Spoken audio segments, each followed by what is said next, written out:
Look at a map of North America right now. Highways, cities, grid lines, borders. Now erase all of it. Erase the roads, the towns, the farms. Replace half the continent with a wall of ice 2 miles thick. That's what this land looked like 15,000 years ago. And somehow, humans were already here. Not thriving in some tropical paradise. Surviving in one of the most hostile landscapes our species has ever faced. So how did the first Americans not just survive an ice age with zero infrastructure, but spread across an entire hemisphere in a few thousand years? The answer is stranger and more brutal than any documentary has told you. Let's start with the journey itself. For decades, scientists believed the first Americans walked across the Bering Land Bridge, then rushed south the moment an ice-free corridor opened. Clean story, convenient timeline, almost certainly wrong. In 2014, genetic research led by geneticist Eske Willerslev revealed something stranger. The ancestors of Native Americans didn't rush across. They got stuck. For up to 10,000 years, a population lived isolated on Beringia, the now drowned land connecting Siberia and Alaska. Scientists call it the Beringian standstill. Imagine that.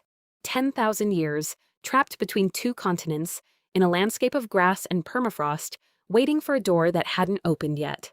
And when the door finally opened, it wasn't a walk. It was a war against the coastline. Archaeologist John Erlandson's research points to something most people have never heard of, the Kelp Highway. Instead of trudging through ice-locked interior corridors, the earliest Americans may have moved by boat, hugging a coastline rich with kelp forests, seals, shellfish, and fish. Cold water, constant fog, no margin for error.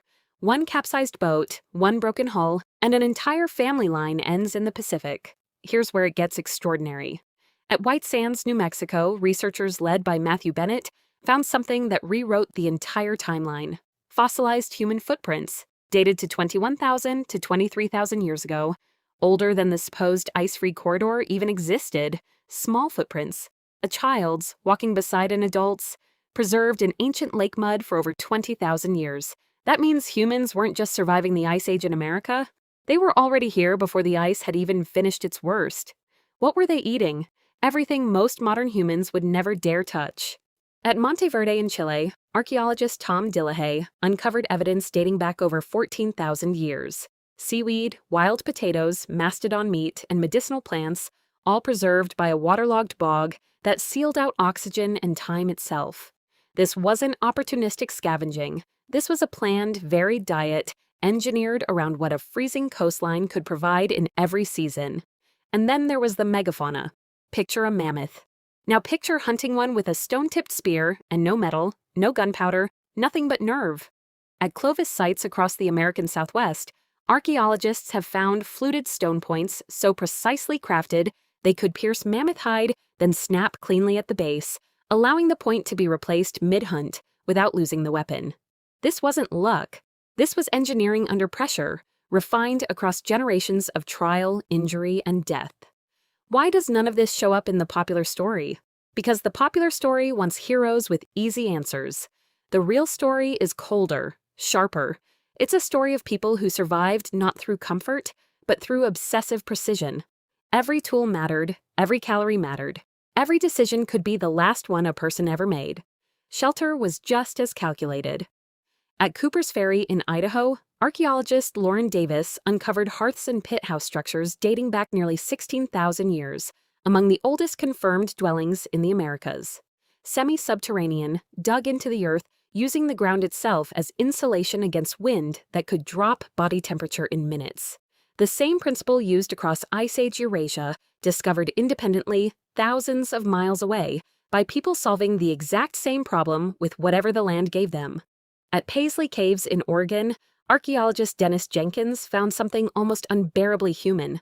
Fossilized human waste, over 14,000 years old, containing traces of parasites and plant fibers. Not glamorous, not dramatic. But proof, direct biological proof, that people lived, ate, and endured inside those caves during some of the harshest winters this continent has ever produced. Have you ever wondered what silence actually sounds like? Not city silence. Not the fake quiet of a turned-off television. Real silence, no engines, no electricity hum. Just wind across permafrost, and the occasional call of a species that no longer exists. That was every single night for thousands of years for the people who became the ancestors of nearly every indigenous nation in 2 continents. They didn't have a compass. They didn't have a written map. But within roughly 1,000 to 2,000 years, humans went from a handful of isolated coastal footholds to communities scattered from Alaska to the southern tip of Chile.